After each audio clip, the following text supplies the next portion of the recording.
کہ ہم بھی اس منافقین کے گروہ میں شامل ہو رہے ہیں۔ مسند احمد کی روایت میں حضور صلی اللہ علیہ وآلہ وسلم کا ارشاد گرامی ہے کہ القلوب اربعہ، کہ یعنی جو دل ہیں یہ 4 قسم کے ہوتے ہیں،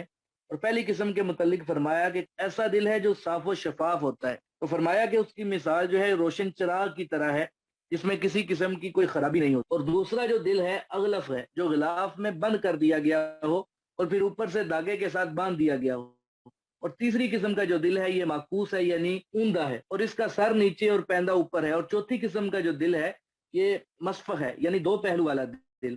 تو پہلی قسم کے دل کے متعلق فرمایا کہ صاف شفاف دل مومن کا ہوتا ہے، جس میں نور ایمان بالکل صاف اور واضح ہے، اس میں کوئی خرابی یا کسی قسم کی ملاوٹ نہیں ہوتی۔ تو حضور صلی اللہ علیہ وآلہ وسلم نے فرمایا کہ ایمان کی جو مثال ہے اس پودے کی ہے جسے پاکیزہ پانی سیراب کرتا ہے، اور پودے کا بیج اچھا ہو، اس کی آبیاری بھی صاف پانی سے ہو، تو ظاہر ہے کہ اس کی نشو و نما بھی اچھی ہوگی۔ دل کے حالات جو ہے نا بہت مختلف ہوتے ہیں، یہ کبھی یکساں نہیں رہتے۔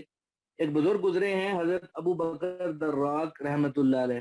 وہ فرماتے ہیں کہ دل پر 6 قسم کی حالتیں وارد ہوتی ہیں، یعنی حیات اور موت، صحت اور بیماری، بیداری اور نیند۔ فرماتے ہیں کہ دل کی حیات جو ہے وہ ہدایت کی مرہون منت ہے، اگر ہدایت نصیب ہو گئی تو سمجھ لیں کہ دل زندہ ہے۔ اور دل کی جو موت ہے یہ گمراہی سے واقع ہوتی ہے، کہ کسی قسم کی گمراہی دل میں پیدا ہو جائے تو سمجھ لیں کہ وہ دل مردہ ہو گیا، اس میں زندگی کی کوئی بھی رمق جو ہے وہ باقی نہیں رہی۔ کہ منافق کی مثال ایسے ہے او کصیب من السماء، جیسے آسمان سے بارش آتی ہے، جو ہے زور کے ساتھ بارش آتی ہے، بجلی کڑکنے لگتی ہے، تو اس کے اندر کیا ہوتا ہے، فیہ ظلمات، تو اس میں اندھیرے ہیں۔ ظاہر ہے کہ بارش کے دوران بادل چھائے ہوتے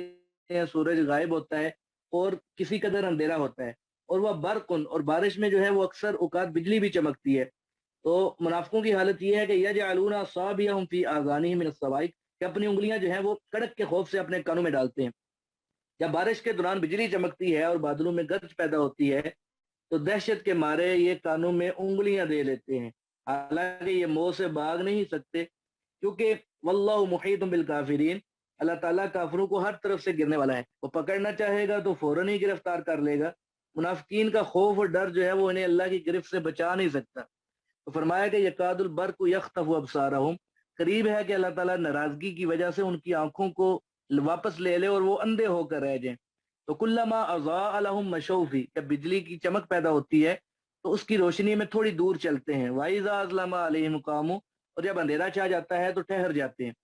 امام سیوطی رحمۃ اللہ علیہ فرماتے ہیں کہ اللہ تعالیٰ نے قرآن کریم میں کفر و شرک کا ذکر فرمایا ہے اور یہ اندھیروں کے ساتھ مشابہت رکھتے ہیں۔ آگے ہے کہ یا ایھا الناس اعبدوا ربکم الذی خلقکم والذین من قبلکم لعلکم تتقون، اے لوگو عبادت کرو اپنے پروردگار کی جس نے تمہیں پیدا کیا ہے اور ان لوگوں کی جو تم سے پہلے گزرے ہیں تاکہ تم بچ جاؤ۔ الذی جعل لکم الارض فراشا والسماء بناء وانزل من السماء ماء فاخرج به من الثمرات رزقا لکم فلا تجعلوا للہ اندادا وانتم تعلمون، وہی رب ہے جس نے تمہارے لیے زمین کو فرش اور آسمان کو چھت بنایا ہے اور آسمان کی طرف سے پانی اتارا ہے،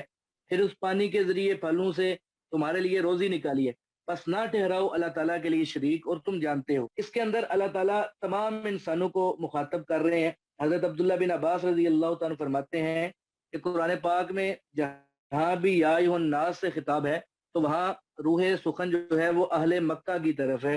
کیونکہ نزول قرآن کے زمانے میں اکثر و بیشتر وہی لوگ کفر میں مبتلا تھے، اور جہاں یا ایھا الذین آمنوا کہہ کر خطاب کیا گیا ہے تو ان سے مراد اہل مدینہ ہیں کہ انہوں نے اپنی رضا کے ساتھ اسلام قبول کیا تھا اور اسلام کی مرکزیت کے لیے انہوں نے بے شمار قربانیاں دی تھی۔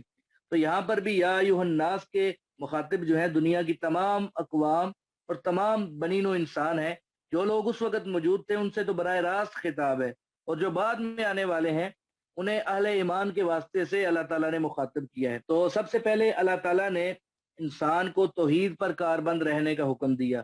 فرمایا کہ یا ایھا الناس اعبدوا ربکم، اے انسانوں اپنے رب کی عبادت کرو، اپنے رب کو وحدہ لا شریک مانو اور اس کی عبادت کرو، کسی اور کی عبادت نہ کرو۔ تو گویا اللہ تعالیٰ نے سب سے پہلے توحید جیسی سب سے اہم انسانی ذمہ داری کا ذکر کیا ہے، کیونکہ اس سلسلے میں اکثر لوگ جو ہیں وہ غلطی میں مبتلا ہو جاتے ہیں۔ آگے اللہ تعالیٰ نے دوسری صفت اپنی بیان کی کہ الذی خلقکم، انسان کو سب سے پہلے اور سب سے بڑی نعمت جو میسر آتی ہے وہ اس کا وجود ہوتا ہے،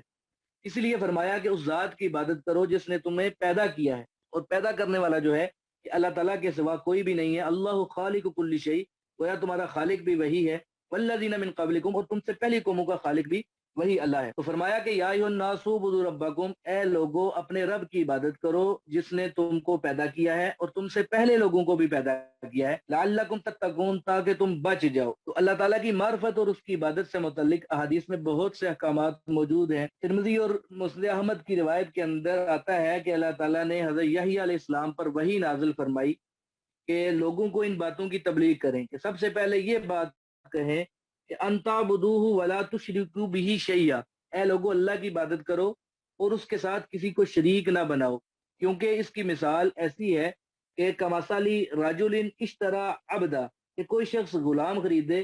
روپیہ یا سونا چاندی غلام خریدنے پر خرچ کرے, پھر اس غلام کو کام پر لگا دے, اور غلام جو ہے وہ مزدوری کر کے جو معاوضہ حاصل کرے وہ اپنے مالک کی بجائے کسی دوسرے شخص کو دے دے. تو فرمایا کہ ایکم یرضی ان یکون عبدہ کذالک, اس قسم کے غلام سے کون راضی ہو سکتا ہے کہ اس کا مالک وہ ہے, اس کی خوراک, لباس اور رہائش کا بندوبست وہ کرتا ہے, مگر وہ غلام جو ہے دن بھر کی کمائی مالک کی بجائے دوسروں کو دے آتا ہے. تو فرمایا کہ مشرک کا بھی یہی حال ہے کہ تمام نعمتیں اور ان کے اسباب اللہ نے مہیا کیے ہیں, مگر وہ تعظیم جو ہے وہ غیروں کی کرتا ہے.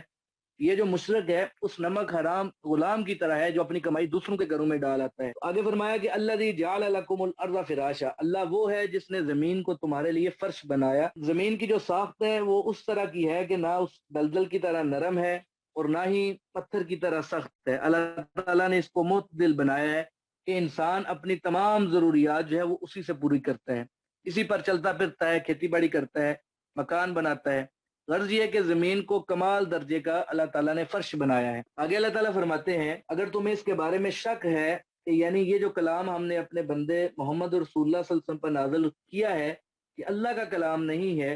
تو گویا اس کلام الہی کے ذریعے اللہ کے نبی کی نبوت کی تصدیق مطلوب ہے. نبی جو ہے وہ دعویٰ کرتا ہے کہ میں اللہ تعالیٰ کا پیغمبر ہوں, تو اس کی تصدیق کے لیے کسی معجزے کا ہونا ضروری ہے. تو حدیث کے اندر آتا ہے کہ حضور صلی اللہ علیہ وسلم کے 3000 سے زیادہ معجزات ہیں, مگر قرآن پاک جو ہے یہ حضور صلی اللہ علیہ وسلم کا خصوصی معجزہ ہے. آپ صلی اللہ علیہ وسلم نے فرمایا کہ اللہ تعالیٰ نے ہر نبی کو کوئی نہ کوئی خصوصی معجزہ عطا فرمایا, پھر جس کی قسمت میں ٹھہرا وہ ایمان لے آیا, اور میرا جو خصوصی معجزہ ہے وہ وہی الہی ہے جس کے ذریعے قرآن پاک جیسا بے مثال معجزہ عطا ہوا. تو اسی لیے آپ صلی اللہ علیہ وسلم نے ارشاد فرمایا کہ ارجو ان اکون اکثرہم تابعا یوم القیامہ, یعنی مجھے امید ہے کہ قیامت کے روز سب سے زیادہ پیروکار میرے ہوں گے, کیونکہ میرا جو خصوصی معجزہ ہے یہ پائیدار ہے اور دائمی ہے. باقی جو پیغمبر ہیں ان کے معجزات عارضی تھے جو وقت کے ساتھ ساتھ ختم ہو گئے, مگر حضور صلی اللہ علیہ وسلم کا معجزہ جو ہے وہ قیامت تک باقی رہنے والا ہے. جیسے موسیٰ علیہ السلام کا معجزہ لاٹھی تھا تو وہ اس وقت کے ساتھ خاص تھا, بعد میں جب موسیٰ علیہ السلام نے دنیا سے پردہ فرما لیا تو ان کا معجزہ بھی ساتھ ہی ختم ہو گیا. صالح علیہ السلام کی اونٹنی کا معجزہ تھا وہ بھی عارضی تھا اور تھوڑے عرصے کے بعد وہ ختم ہو گیا. تو اس آیت کے اندر حضور صلی اللہ علیہ وسلم کے اس معجزے کا ذکر ہے کہ جو اللہ تعالیٰ نے حضور صلی اللہ علیہ وسلم کو عطا فرمایا, اور اللہ تعالیٰ نے ساتھ میں چیلنج بھی کیا کہ اگر تمہیں اس معجزے میں شک ہے, اگر تمہیں شک ہے کہ یہ جو کلام محمد صلی اللہ علیہ وسلم تمہیں بتاتے ہیں, سناتے ہیں, یہ وہ اپنی طرف سے بنا کر لاتے ہیں, تو فاتو بصورت من مثلی, تو تمہیں چیلنج ہے کہ تم اس جیسی ایک صورت ہی بنا کر لے آؤ. تو وہ جو صورت ہے چاہے وہ چھوٹی سے چھوٹی 3 آیات کے برابر ہی کیوں نہ ہو, تم وہ بھی لے آؤ. امام ابو بکر جساس رحمۃ اللہ علیہ یہ 4 صدی میں تھے, مفسر قرآن ہیں, تو آپ فرماتے ہیں کہ قرآن پاک کے اس چیلنج کو صدیاں گزر جانے کے باوجود کسی نے اس کا جواب دینے کی جرت نہیں کی, اور اگر مسلمہ کذاب جیسے کسی شخص نے حماقت بھی کی تو اسے منہ کی کھانی پڑی,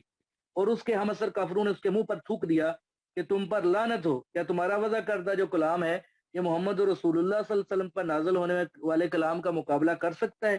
یہ تمہارے بس کا روگ نہیں ہے. تو قرآن پاک کا یہ اعجاز جو ہے یہ 14 صدیاں گزر جانے کے باوجود آج بھی قائم و دائم ہے, اور آج تک کوئی ایک صورت بھی قرآن پاک کے مقابلے میں بنا کر پیش نہیں کر سکا. تو عام مفسرین فرماتے ہیں کہ یہ چیلنج جو ہے یہ قرآن پاک کی فصاحت و بلاغت کے لحاظ سے ہے, کہ قرآن پاک جو ہے وہ ایسا فصیح و بلیغ کلام ہے کہ اس جیسی فصاحت و بلاغت آج تک کوئی دوسرا کلام جو ہے وہ پیش نہیں کر سکا. تو قرآن پاک نے چیلنج پیش کرنے کے بعد خود ہی اس کا جواب دیا کہ فَإِن لَمْ تَفْعَلُوا وَلَن تَفْعَلُوا,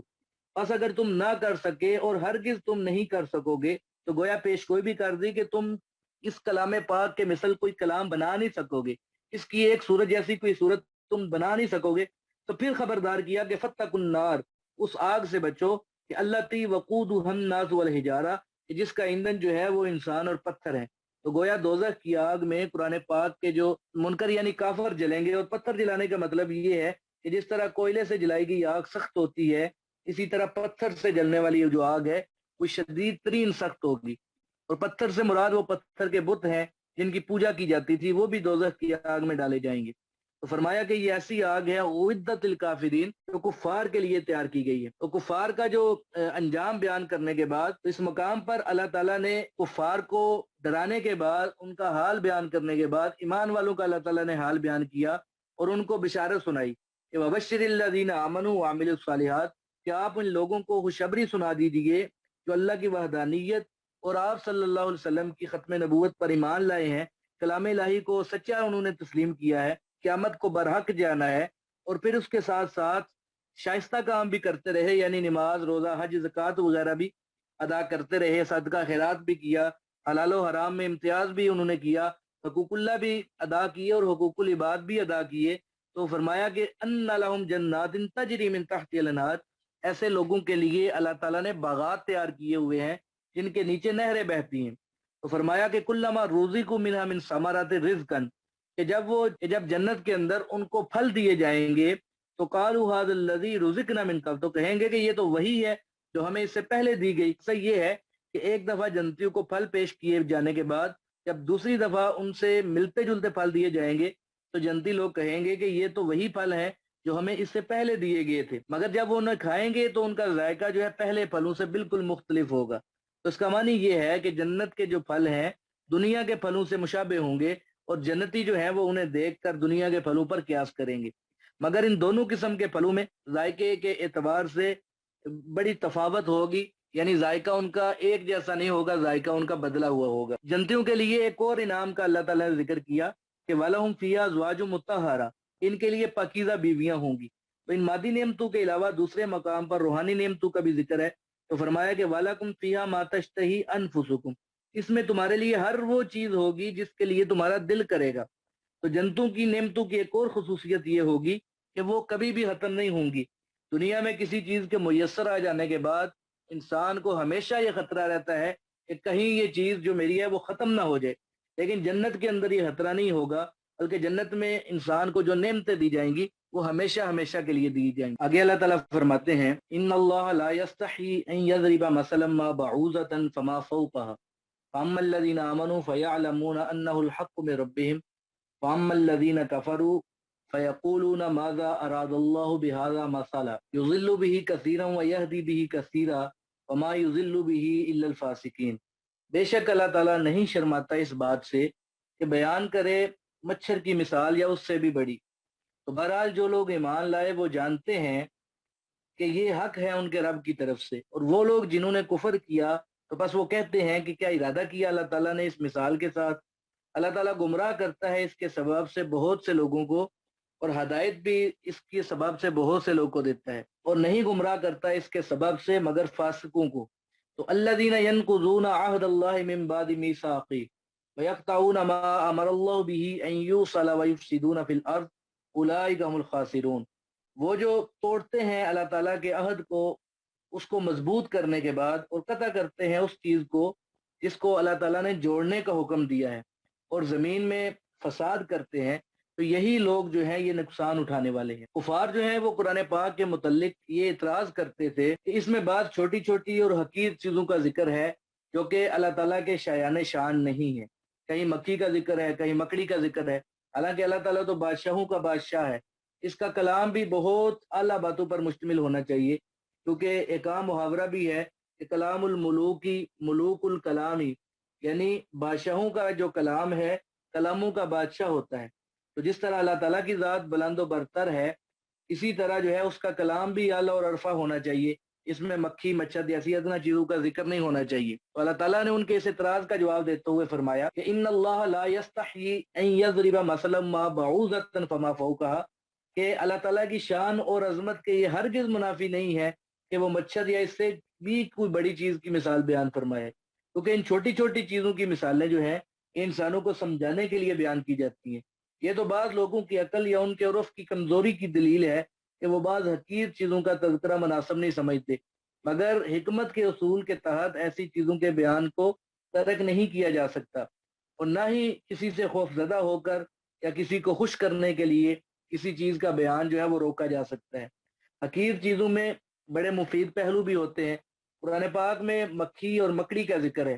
تو ان کی مثال دے کر بہت سی مفید باتیں اللہ تعالیٰ نے سمجھائی ہیں، لہذا جو ایسی مثالیں ہیں ان کو ترک کرنے کا کوئی جواز نہیں ہے۔ مسلم شریف کی روایت کے اندر آتا ہے کہ حضرت سلیم رضی اللہ تعالیٰ عنہا نے حضور صلی اللہ علیہ وآلہ وسلم سے مسئلہ دریافت کیا اور تمہید کے طور پر عرض کیا کہ ان اللہ لا یستحیی من الحق، یعنی اللہ تعالیٰ حق بات کہنے سے نہیں شرماتے، تو میں آپ سے مسئلہ دریافت کرنا چاہتی ہوں کہ کیا عورت کو بدخوابی ہو جائے تو اس پر غسل واجب ہو جاتا ہے یا نہیں؟ تو آپ صلی اللہ علیہ وسلم نے فرمایا کہ ہاں، جب منی خارج ہو جائے تو اس پر غسل ہوتا ہے، جس طرح مرد کو احتلام ہو جاتا ہے اسی طرح بعض اوقات خواتین کو بھی جو ہے وہ رات کو سوتے میں احتلام ہو جاتا ہے، تو ان پر بھی غسل واجب ہوتا ہے۔ تو حدیث کے اندر بھی یہی الفاظ ہیں کہ اللہ تعالیٰ حق بات کو ظاہر کرنے سے نہیں شرماتا۔ تو حیا کی جو ہے وہ بہت سی قسمیں ہیں۔ حیا جو ہے انسان کی اس انکساری کو کہتے ہیں کہ جس کی وجہ سے کوئی شخص جو ہے وہ برے کاموں سے باز آ جاتا ہے۔ حیا انسانوں سے بھی ہوتی ہے، اللہ سے بھی ہوتی ہے، اسی لیے جب کوئی شخص برائی کا ارادہ کرتا ہے تو وہ چھپ کر کرتا ہے، کیوں؟ اسے انسانوں سے حیا آتی ہے کہ اگر وہ انسان دیکھ لیں گے تو کیا ہوگا۔ تو خدا تعالیٰ اگرچہ نظر نہیں آتا، مگر جب یہ یقین ہو جائے کہ اس کی نظر سے کوئی بھی فعل جو ہے وہ پوشیدہ نہیں ہے، تو پھر ذرہ بھر بھی خوف رکھنے والا شخص جو ہے وہ برے کاموں سے پہلے اللہ تعالیٰ سے حیا کرے گا، کہ اگرچہ کوئی دوسرا انسان اس کو نہ بھی دیکھ رہا ہو لیکن وہ اللہ سے ڈرے گا کہ اللہ تعالیٰ جو ہے وہ مجھے دیکھ رہے ہیں، میں کیوں یہ ایسا جو ہے غلط کام کروں۔ حیا کی ایک قسم جو ہے وہ حیا عبودیت بھی ہے، کہ ایک عابد اور زاہد جو ہے وہ اپنی تمام قوتیں اللہ تعالیٰ کی عبادت میں صرف کرنے کے باوجود یہ سمجھتا ہے کہ وہ اس کی عبادت کا حق ادا نہیں کر سکا، تو اللہ تعالیٰ نے اس پر جس قدر انعامات کیے ہیں، اگر وہ ساری عمر بھی عبادت میں لگا دے، یعنی پیدائش کے وقت ہی اللہ تعالیٰ اس کو فہم عطا کرے، سجدے میں وہ گر جائے اور ساری عمر اسی ایک سجدے میں گزار دے اور وہیں اس کی موت آ جائے، تو وہ اللہ رب العزت کی بارگاہ میں عرض کرے گا کہ مولا میں تیری عبادت کا حق ادا نہیں کر سکا۔ تو حیا عبودیت جو ہے وہ اسی چیز کا نام ہے۔ حیا جو ہے وہ اپنے نفس سے بھی ہوتی ہے کہ جب اسے کوئی شخص دیکھنے والا نہ ہو تو بعض اوقات انسان خود اپنے دل میں شرم محسوس کرتا ہے کہ میں کیا کر رہا ہوں، کسے دھوکہ دے رہا ہوں۔ تو یہ جو ہے یہ نفس کی حیا ہے۔ حیا کی ایک قسم حیا کرم بھی ہے۔ خود حضور صلی اللہ علیہ وآلہ وسلم کا واقعہ ہے کہ آپ صلی اللہ علیہ وآلہ وسلم نے بعض صحابہ رضوان اللہ علیہ مجمعین کو کھانے پر بلایا، تو کھانا کھا چکنے کے بعد وہ لوگ وہیں بیٹھ کر بات چیت کرنے لگے، تو یہ چیز جو ہے یہ حضور صلی اللہ علیہ وآلہ وسلم کو ناگوار گزری، مگر آپ صلی اللہ علیہ وآلہ وسلم نے حیا کرم کی وجہ سے انہیں زبان مبارک سے کچھ نہیں کہا، بلکہ اٹھ کر باہر چلے گئے تاکہ یہ لوگ بھی چلے جائیں، مگر وہ بیٹھے رہے اور باتیں کرتے رہے، حتیٰ کہ حضور صلی اللہ علیہ وآلہ وسلم جو ہے وہ دوبارہ تشریف لے آئے، اور پھر یہ اللہ تعالیٰ نے آیات نازل فرمائی کہ جب نبی علیہ السلام کے گھر پر کھانا کھانے کے لیے جاتے ہو تو وہاں بیٹھ کر بات چیت میں وقت نہ گزارا کرو، کہ اللہ کا نبی تو حیا کرم کی وجہ سے تمہیں کچھ نہیں کہتا، مگر تم خود ہی احساس کیا کرو اور کھانا کھا کر واپس چلے جایا کرو، بے شک اللہ تعالیٰ جو ہے وہ حق بات کہنے سے نہیں شرماتا۔ تو فرمایا کہ جب اللہ تعالیٰ اس قسم کی مثالیں بیان کرتے ہیں تو مومن اور کافر پر اس کے مختلف اثرات مرتب ہوتے ہیں۔ فَأَمَّا الَّذِينَ آمَنُوا فَيَعْلَمُونَ أَنَّهُ الْحَقُّ مِن رَبِّهِمْ، ایماندار لوگ جو ہیں بخوبی جانتے ہیں کہ یہ جو چھوٹی چھوٹی مثالیں ہیں بے معنی نہیں ہیں، بلکہ ان کے رب کی طرف سے حق ہے، اور اس کا بیان کرنا جو ہے حکمت کے منافی نہیں ہے، لہذا وہ اسے برا نہیں مناتے۔ البتہ وَأَمَّا الَّذِينَ كَفَرُوا، وہ لوگ جنہوں نے کفر کیا ہے، فَيَقُولُونَ، پس وہ کہتے ہیں کہ ماذا اراد اللہ بہذا مسئلہ، اللہ تعالیٰ نے اس مثال کے ساتھ کیا ارادہ کیا ہے۔ تو وہ لوگ جو ہے وہ تان کرتے ہیں اور مذاق اڑاتے ہیں اور تحقیر کرتے ہیں کہ ایسی معمولی چیزوں کی مثال بیان کرنے سے اللہ تعالیٰ کو کیا حاصل ہوگا۔ تو اللہ تعالیٰ جو ہے وہ اس کے جواب میں فرماتے ہیں کہ اس مثال کو معمولی نہ سمجھو، کیوں؟ یضل بہ کثیرا، اللہ تعالیٰ اسی مثال کے ذریعے بہت سے لوگوں کو گمراہ کرتا ہے۔ تو ایسی بات بعض لوگوں کے ذہنوں میں فٹ نہیں بیٹھتی، جس کی وجہ سے وہ طرح طرح کے اعتراض کرتے ہیں، حالانکہ نہ تو وہ لوگ حکمت کے اصولوں سے واقف ہوتے ہیں اور نہ ہی انہیں کلام کی حقیقت کا علم ہوتا ہے۔ لہذا وہ فضول اعتراض پیش کرتے ہیں اور گمراہ ہو جاتے ہیں۔ تو فرمایا کہ ایسی مثالیں صرف گمراہ ہی نہیں کرتی بلکہ وہ یہدی بھی کثیرہ، اللہ تعالیٰ انہی مثالوں کے ذریعے ہدایت بھی دیتا ہے۔ جو لوگ مثال کے ذریعے بات کو آسانی سے سمجھ لیتے ہیں تو وہ حقیقت کو پا لیتے ہیں، لہذا وہ ہدایت یافتہ ہو جاتے ہیں۔ تو فرمایا کہ وما یضل بہ الا الفاسقین، گمراہ وہی لوگ ہوتے ہیں جو فاسق ہوتے ہیں۔ تو اصطلاح کے اندر فاسق اس شخص کو کہتے ہیں جو اللہ تعالیٰ کی اطاعت سے باہر نکل جاتا ہے۔ تو شریعت کے عرف کے اندر فاسق دو معنوں میں استعمال ہوتا ہے۔ پہلے معنی میں فاسق اس شخص کو کہتے ہیں کہ جس کے دل میں ایمان تو موجود ہے مگر وہ اللہ تعالیٰ کی اطاعت کرنے کی بجائے صغیرہ یا کبیرہ گناہوں کا مرتکب ہو جاتا ہے۔ تو ایسا شخص مسلمان ہے اور اس کے متعلق امید ہے کہ اسے آخرت میں حضور صلی اللہ علیہ وآلہ وسلم کی شفاعت نصیب ہو جائے گی اور وہ نجات کو پا لے گا، کیونکہ بہرحال وہ مسلمان ہے مگر نافرمان ہے۔ وہ نماز کو فرض سمجھتا ہے مگر پڑھتا نہیں ہے، زکوٰۃ کو فرض سمجھتا ہے لیکن ادا نہیں کرتا، گویا کہ وہ نیکی کو صحیح سمجھتے ہوئے اس کی طرف مائل نہیں ہوتا۔ تو شریعت کی اصطلاح میں اس کو فاسق کہا جاتا ہے۔ دوسری قسم کا فاسق وہ ہے جو کفر میں حد سے بڑھ جائے، سرکش ہو جائے، جیسا کہ اعتقادی منافق یا کافروں کے متعلق فرمایا کہ اولئک هم الفاسقون، ان یہودیوں کو فاسق کہا گیا ہے جو بڑے سرکش ہیں، ضدی اور نافرمان ہیں اور کفر میں بڑے پکے ہیں۔ تو فاسق کے یہ دونوں جو معنی ہیں یہ قرآن پاک میں استعمال ہوئے ہیں۔ تو بطور تشریح کے یوں بھی کہا جا سکتا ہے کہ فاسق وہ ہیں جو قرآن پاک کی بیان کردہ مثالوں سے گمراہ ہو جاتے ہیں۔ مقصد یہ ہے کہ جو شخص قرآن پاک کے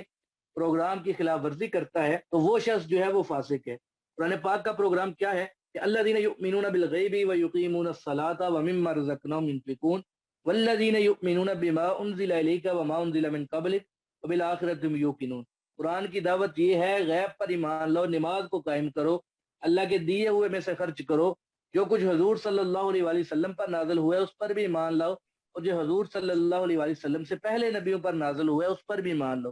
تو قرآن اس چیز کا دعوت دیتا ہے، اس پیغام کو پھیلاتا ہے۔ تو آگے اللہ تعالیٰ نے منافقوں کی تشریح کرتے ہوئے ان کی 3 بری عادتوں کا ذکر فرمایا۔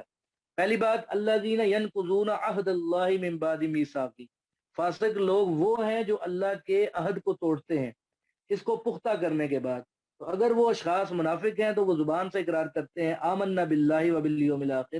کہ ہم اللہ تعالیٰ اور آخرت پر ایمان لائے، مگر یہ عہد پورا نہیں کرتے۔ عملی طور پر ان کا ایمان جو ہے نہ ہی اللہ کی ذات پر ہوتا ہے اور نہ ہی قیامت کے دن پر ہوتا ہے۔ اور اگر یہاں فاسقوں سے مراد یہودی ہیں تو ان سے تو پہلی کتابوں میں وعدہ لیا گیا تھا کہ اللہ تعالیٰ کے بھیجے ہوئے نبیوں پر ایمان لائیں گے، اور خاص طور پر وہ آخری نبی صلی اللہ علیہ وسلم پر ایمان لائیں گے، اس کا ساتھ دیں گے اور ان کی مدد بھی کریں گے،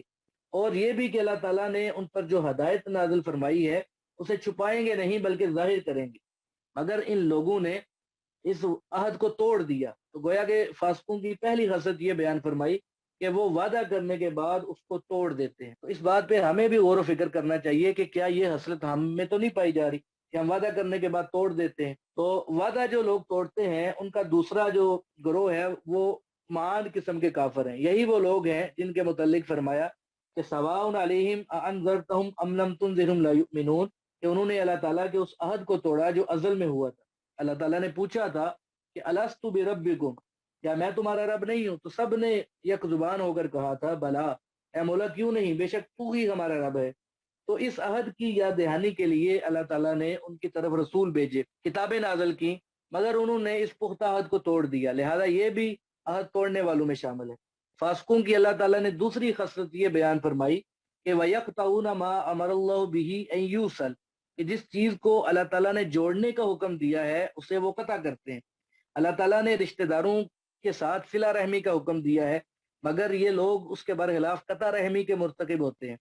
جیسے کافروں کے متعلق فرمایا کہ وہ قطع رحمی کرتے ہیں اور کسی مومن کے بارے میں نہ تو عہد و پیمان کا خیال رکھتے ہیں اور نہ رشتہ داری کو خاطر میں لاتے ہیں، بلکہ انہیں ہر طرح سے وہ ایذا پہنچاتے ہیں۔ حالانکہ جو قطع رحمی ہے یہ بہت بڑا جرم ہے، اور اگر ہم بھی اپنے رشتہ داروں سے قطع تلقی کرتے ہیں، قطع رحمی کرتے ہیں، تو ہمیں بھی سوچنا چاہیے کہ کیا ہم بھی قرآن پاک کی اس وعید میں تو شامل ہو کر منافقوں میں تو نہیں شامل ہو رہے۔ اللہ تعالیٰ نے جو ہے وہ منافقوں کی تیسری خصلت بیان فرمائی ہے کہ وَيُفْسِدُونَ فِي الْأَرْضِ، کہ وہ زمین میں فساد پھیلاتے ہیں۔ فساد کرنے کا مطلب یہ ہے کہ یہود و نصارہ اور کافر جو ہیں لوگوں کو ایمان سے متنفر بناتے ہیں.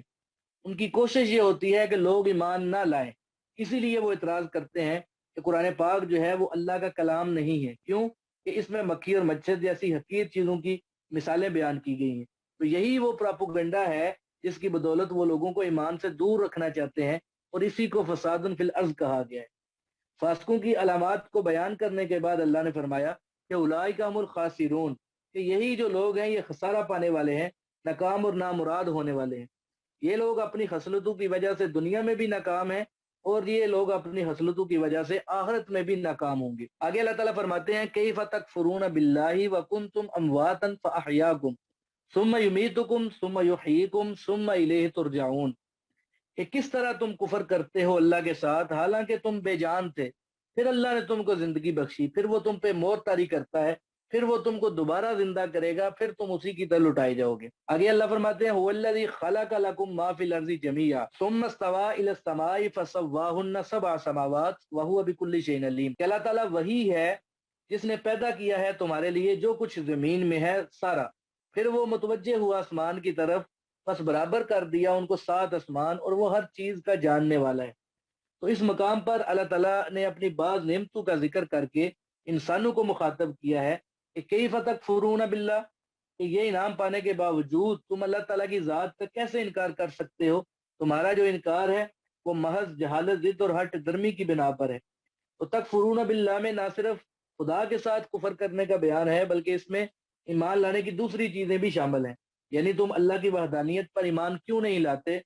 اس کے کلام کا کیسے انکار کرتے ہو، اور اس کے بھیجے ہوئے رسولوں کو تم کیوں نہیں مانتے. آگے اللہ تعالیٰ نے انسان کی موت اور حیات کا ذکر کرنے کے بعد دیگر انعامات کا جو ہے وہ اجمالی حقہ اللہ تعالیٰ نے پیش کیا ہے، اور موت اور حیات کا بھی اللہ تعالیٰ نے یہاں پر ذکر فرماتے ہوئے فرمایا کہ ان تمام دلائل کے باوجود کیف تکفرون باللہ، تم کیسے اللہ کے ساتھ کفر کر سکتے ہو کہ وکنتم امواتا، کہ تم بے جان تھے، فاحیاکم، تو اللہ تعالیٰ نے تم کو زندگی بخشی. مطلب یہ کہ تم اپنے باپوں کی پشتوں کے اندر بالکل بے جان تھے، پھر اس نے تمہیں ماؤں کے رحم کے اندر منتقل کیا، اور اس کے بعد اللہ تعالیٰ نے تمہیں زندگی بخشی اور تمہیں وجود جیسی نعمت عطا فرمائی. تو گویا تمہیں اللہ تعالیٰ نے وجود دیا ہے، اور اس کے بعد پھر ایک وقت ایسا آئے گا ثم یمیتکم، پھر وہ تمہارے اوپر موت طاری کرے گا، ثم یحییکم، پھر قیامت کے دن تم کو زندہ کرے گا. دیکھو کہ یہ سارا تصرف جو ہے اللہ کا ہے، جو پیدا بھی کرتا ہے، جو مارتا بھی ہے، اور مارنے کے بعد جو پھر زندہ کرے گا. تو یہ ساری چیزوں کا مالک اللہ ہے، سارا کچھ کرنے والا اللہ کی ذات ہے. اور پھر اللہ آخر میں فرماتے ہیں موت و حیات کی اس کشمکش کے بعد انسان کو یوں ہی نہیں چھوڑا جائے گا، بلکہ وہ انسانی اعمال کا محاسبہ بھی کرے گا. ثم الیہ ترجعون، پھر اسی کی طرف لوٹ کر جانا ہے. اللہ کے سامنے پیشی ہوگی، پھر پوچھا جائے گا کہ میں نے تم کو وجود کی نعمت دی، تمہاری پرورش کی، تمہاری ضروریات اور آسائش کے تمام سامان میں نے مہیا کیے، میں نے تمہیں رزق عطا کیا، تو تم نے کیا کیا؟ کیا تم نے مجھے معبود برحق مانا؟ کیا تم نے میرے بھیجے ہوئے نبیوں کی بات کو مانا، ان پر ایمان لائے، اپنی زندگی میرے بتائے ہو رستے کے مطابق گزاری، یا اپنی منمانی کرتے رہے؟ تو یہ قیامت کے دن پوچھا جائے گا. تو انسان کی موت و حیات کا ذکر کرنے کے بعد دیگر انعامات کا اجمالی خاکہ اللہ نے پیش کیا کہ هو الذی خلق لکم ما فی الارض جمیعا، کہ اللہ نے زمین میں جو کچھ بھی پیدا کیا ہے وہ سارا تمہارے فائدے کے لیے پیدا کیا ہے. غذا ہے، لباس ہے، پانی، ہوا، نباتات وغیرہ، یہ سارے انسانی مفاد کے لیے ہیں. بعض چیزیں جو ہیں وہ براہ راست انسانی مفاد کے لیے ہیں، اور بعض چیزیں جو ہیں وہ بالواسطہ طور پہ انسانی مفاد کے لیے ہیں. حضرت ابو ہریرہ رضی اللہ تعالیٰ عنہ کی روایت ہے کہ اللہ تعالیٰ نے مٹی کو ہفتے کے دن پیدا کیا، اور جمعے کے روز نماز عصر کے بعد آدم علیہ الصلوۃ والسلام کی تخلیق ہوئی. یہ سب چیزیں جو ہے پہلے پیدا کر دی گئی تھی. اللہ تعالیٰ جانتا تھا کہ نوع انسانی کی جو مصلحت ہے فرشتوں کے بغیر مکمل نہیں ہو سکتی، اس لیے انسان کی تخلیق سے کروڑوں سال پہلے فرشتوں کو اللہ تعالیٰ نے پیدا کیا. ان میں جبرائیل، میکائیل اور دوسرے فرشتے بھی شامل تھے، ان میں مقرب فرشتے بھی ہیں. تو یہ سارے کے سارے انسان کی مصلحت کے لیے ہیں، تاکہ انسان جو ہے وہ درجہ کمال تک پہنچ سکے. تو زمین کی تمام اشیاء کی تخلیق کا ذکر کرنے کے بعد اللہ نے فرمایا کیا انسانوں، میں نے تمہارے لیے صرف زمین ہی پیدا نہیں کی، بلکہ ثم استوى الی السماء، پھر اللہ آسمانوں کی طرف متوجہ ہوا تو فسواہن سبع سماوات، بس برابر کر دیا ان کو 7 آسمانوں میں. یعنی طے در طے جو ہے وہ اللہ تعالیٰ نے 7 آسمان پیدا فرمائے. اور زمین سے آسمان تک اور ایک آسمان سے دوسرے آسمان تک جو ہے یہ 500 سال کا فاصلہ ہے. تو اللہ تعالیٰ نے اتنے جو دبیز آسمان پیدا کیے ہیں، اور آگے فرمایا کہ وَهُوَ بِكُلِّ شَيْءٍ عَلِيمٌ، تو وہ ہر چیز کا جاننے والا ہے. اس کے علاوہ ہر چیز کو جاننے والا اور کوئی نہیں ہو سکتا، لہذا عبادت بھی اسی کی کرنی چاہیے جو علیم کل بھی ہے اور قادر مطلق بھی ہے. ان اللہ علی کل شیء قدیر، جو قادر ہے، جو خالق اور رب ہے، اس کے سوا کوئی الہ اور ہو ہی نہیں سکتا. تو اس لیے عبادت بھی صرف اسی کی ہونی چاہیے، اللہ کے سوا کسی اور کی عبادت بھی نہیں ہونی چاہیے.